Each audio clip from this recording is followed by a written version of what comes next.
The British Crown had been planning to decimalise the pound since 1682, but it wasn't until 1849 when they finally took action and so commenced the minting of a brand new coin, the Florin, which borrowed its name from a Dutch coin of similar size and value, and as such making trade between the two countries just that little bit easier. Although the Florin is a much beloved coin between collectors today, it was actually received very poorly at the time.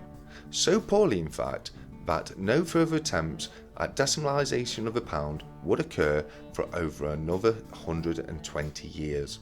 But what could make such a beautiful coin so unpopular when it was first minted? Well, that comes down to one small detail on the legend of the coin, which simply reads Victoria, Regina, 1849, and as such omits one small phrase which had been traditionally included in all British coinage up to yet, that phrase being De Gratia, which of course is Latin and would translate to by grace of God. Therefore, this coin is now known as the Godless Florin.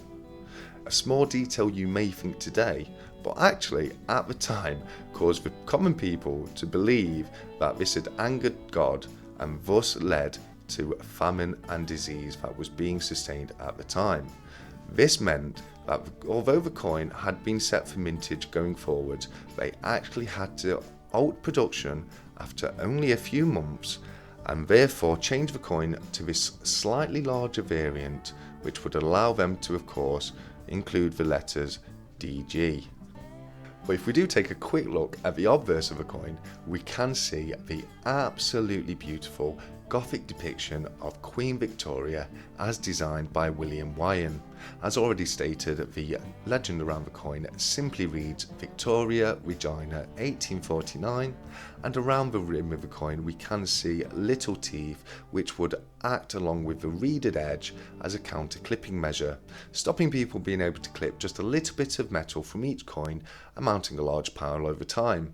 That of course being important in this case, as with this being minted pre-1920, it is of course composed of 925 or sterling silver.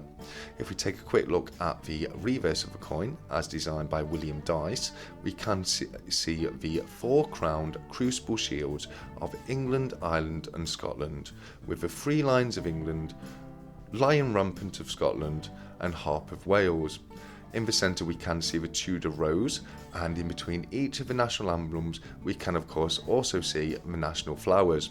The legend of the coin reads at the top 1 florin and 1/10 of a pound at the bottom, as once again this was an early attempt at decimalisation of the pound. It's an absolutely stunningly beautiful coin which is very scarce and hard to obtain due to its very limited mintage of only a few months, and therefore value wise it does carry a bit of a premium. Now for a worn coin you can be looking to pay anywhere up to £50, but for a coin in this condition you would be looking to pay somewhere in the region of £80, going upwards to around £300 for an uncirculated coin.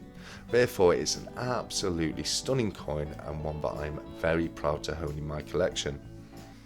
So that's pretty much all I've got time for you all today. I really hope you've enjoyed the video, and if you have, please don't forget to like and comment below, as that stuff really does help small content creators like myself. And also let me know if you have either of these two coins in the comments below, as I'd really love to know.